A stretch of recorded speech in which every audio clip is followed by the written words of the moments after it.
acknowledge the two kinds of happiness. Have you ever think that there are two kinds of happiness we must learn and acknowledge in our life? Good day everyone, this is my share with you today. How can we acknowledge the two kinds of happiness? Of course, we must know ourselves, we must know our surroundings, we must know who we really are to define happiness. What is happiness for you? It depends on your state of mind. Welcome, welcome, welcome. Today I am sharing with you the two kinds of happiness. To be honest guys, I really don't know about this before. I am not aware about this before. And now that I've been reading this book, changing my life, and it's time to share with you that there are two kinds of happiness we need to acknowledge to live a good life. We need to acknowledge and learn about this in order to live a good, peaceful, and happy life. Guys, as the book says, there are two kinds of happiness we need to acknowledge. The one most of us think it is a simply feeling, a wonderful feeling in our body. That is one kind of happiness that we feel happy, we feel glad in our body. It is a feeling of happiness. While the other kind of happiness, guys, is more subtle form of happiness, is a state of being in perfect harmony with life, where the universe and everything, even harmony with God. That is the other kind of happiness.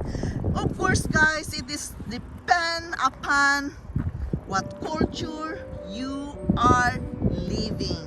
Because in the Western countries, guys, they emphasize happiness, the pursuit of happiness through external means, through material things.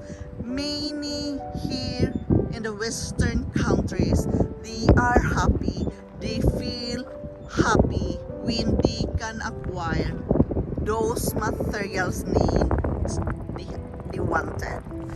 They don't feel happy if they don't have those material things. Most people would complete the sentence, I'll be happy when I can get a car. I'll be happy when I have a new job. I'll be happy when I have my new house. Yes, many people here in the Western countries define happiness when they reach their material needs. But guys, because we are told from our very early age that these are the things that will make us happy, but a quick glance of the news today reveals that clearly that having those good things in life can only be a part of the story. It is not really happiness, guys, if you just acknowledge, that you are happy because of the material things. While guys, in the Eastern countries, yes, they have another kind definition of happiness. Yes guys, because it is another situation. They live a hard life, so they define happiness in another thing. In the Eastern countries, guys, they define happiness is found in a person. Yes, Eastern ideal of happiness coming from within is more accurate, having grown up in different culture, it's really very difficult, guys. I can be an example for this because I was born in the Philippines. I lived there for 21 years, and most of my life I live here in Norway now. It is already 31 years. There is a huge difference because happiness in the Philippines, in Eastern countries, we are content, we are in good health, we are happy, we are with our family.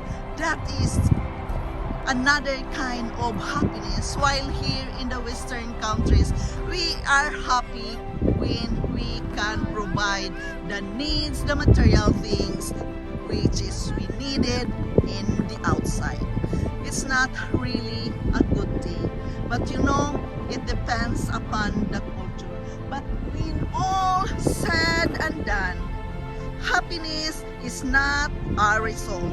It is a state of mind. Decide yourself to be happy. Decide your thought that you are going to work with yourself to be happy and not depending those material things to be happy because you have all those material things. To be honest, guys, as I live here long enough in Norway, yes, I acquire material things, but it is just a passing by happiness.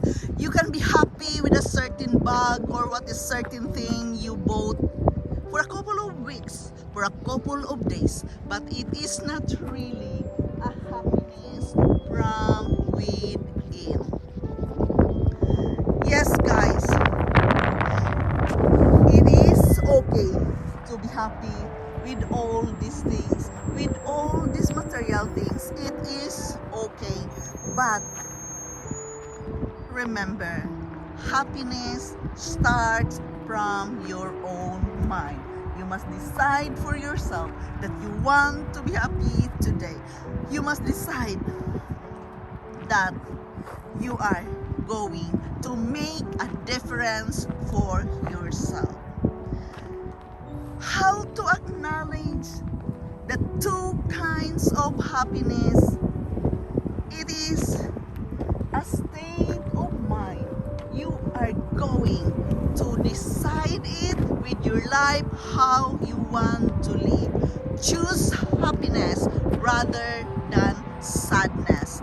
You can do it. If others can, you can do it. Choose that kind of mindset.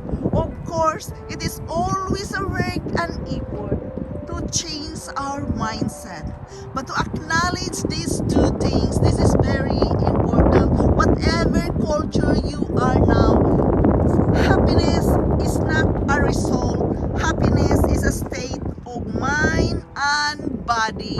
Therefore, decide yourself now to be happy whatsoever your situation is, whatsoever the difficulties, the challenges, the hardships you are facing right now. You are not alone. I am not alone in my hardships. We all have challenges in life we're going to face day by day. So no matter where you are at the state of your life at the moment, choose to be happy. Demand to your mind and body that you want to live a good life by being happy.